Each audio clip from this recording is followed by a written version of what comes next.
ইসলামী bank news top 10। Savar জাতীয় স্মৃতিসৌধ এবং ধানমন্ডি ৩২ নম্বরে বঙ্গবন্ধুর প্রতিকৃতিতে প্রধানমন্ত্রী সহ নতুন মন্ত্রিসভার সদস্যদের শ্রদ্ধা।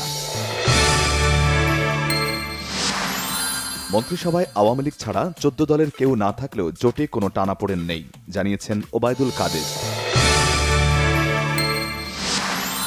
নতুন মন্ত্রীদের পদচারণায় মুখর সচিবালয়, নিজ মন্ত্রণালয়ের দায়িত্ব বুঝে নিয়েছেন মন্ত্রীরা।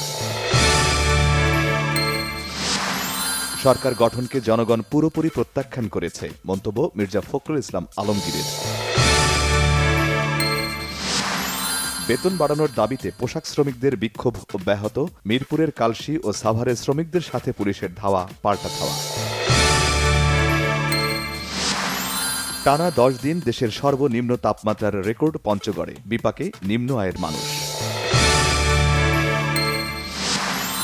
চট্টগ্রামের ইপিজেড মোড়ে এবং চাঁপাইনবাবগঞ্জের কল্যাণপুরে সড়ক দুর্ঘটনায় ৪ জন নিহত। ঢাকা সাভারের হাফিজুর রহমান এবং বাগেরহাটের সাব্বির হোসেন টেকনাফে গুলিতে নিহত, র্যাবের দাবি নিহতরা মাদক ব্যবসায়ী। মিয়ানমারের পর এবার সৌদি আরব থেকেও রোহিঙ্গা মুসলিমদের বাংলাদেশের বিতাড়নের প্রস্তুতি, আপত্তি নেই বাংলাদেশের।